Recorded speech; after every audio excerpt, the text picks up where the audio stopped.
जिसने किसी इंसान को मरते हुए नहीं देखा वो इतना बड़ा बेवकूफ है जैसे कोई औरत ये सोच ले कि बिना मर्द के बच्चा पैदा कर सकती है। वो ना तजुर्बेकारी का बदतरीन नमूना है। मैंने 12 महीने अपने पिताजी को मरते देखा है और तब मेरी उम्र सिर्फ 10 साल की थी। वो ट्रेड यूनियन के बड़े लीडर थे और जिंदगी भर अपने हक के लिए लड़ते रहे। फिर एक दिन एक हड़ताल में मिल मालिकों ने चालाकी से दंगे करवाए। पुलिस ने जो उनकी पिट्ठू थी अंधाधुंध लाठियां चलवाई। उनकी रीढ़ की हड्डी टूट गई और दुश्मनों ने उनकी वो हाल किए कि उनके पास जीने के लिए ज्यादा समय बाकी नहीं था। ये बात सब जानते थे, मैं भी जानता था, लेकिन एक मैं ही था जो उनका ख्याल रखता था। हमारा पूरा खानदान इस वाक्य से कुछ नाराज था, नाराज और शर्मिंदा। और जहां तक सवाल मेरी मां का है तो वो अमीर खानदान से थी और जिंदगी भर यही सोचती थी कि उनने अपनी जिंदगी एक ऐसे शख्स के साथ बांध ली है जिसका हर काम गलत है। वो चंद अमीर और फैशनेबल लोग बस इनके साथ अपनी जिंदगी बसर करना चाहती थी। सब लोग मेरे पिताजी के मौत के इंतजार में थे। हर महीने मिल से एक छोटा सा चेक भेज दिया जाता था और ये था कि उतने में ही बसर करो, फिजूल शिकायत मत करो।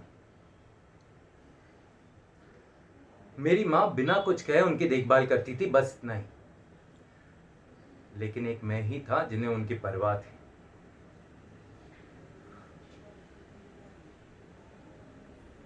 जब कभी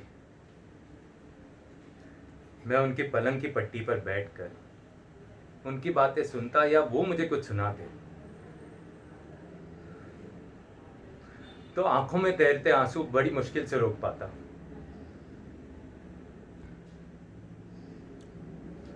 12 महीने उनकी बातें सुनते सुनते मैं एक छोटे से बच्चे में से पूरा का पूरा इंसान बन चुका था। तो सारी कमजोर नाकामयाबियां, वो एक ईमानदार मजदूर का टूटना, और ये सब सुनता था एक छोटा सा मासूम सा बच्चा। मैं घंटों उस कमरे में बैठा रहता और वो लगातार मुझसे बातें करते, उनके सारे तजुर्बे, सारी हारें। और वो सुनता था एक बच्चा जिसे उसमें से बड़ी मुश्किल से आधी बातें समझ में आती थी।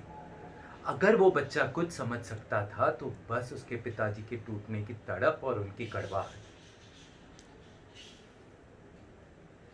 वो एक इंसान के मरने की महक और उनकी मायूसी, बस इतना महसूस कर सकता था। अरे जब मैं 10 साल का था तब जान चुका था गुस्सा क्या होता है, तड़प क्या होती है, मजबूरी क्या होती है। और ये मैं कभी नहीं भूल सकता, कभी भी नहीं। मोहब्बत, बेवफाई और मौत, इसके बारे में मैं 10 साल की उम्र में इतना जान चुका था जो तुम जिंदगी भर में नहीं जान पाओगे।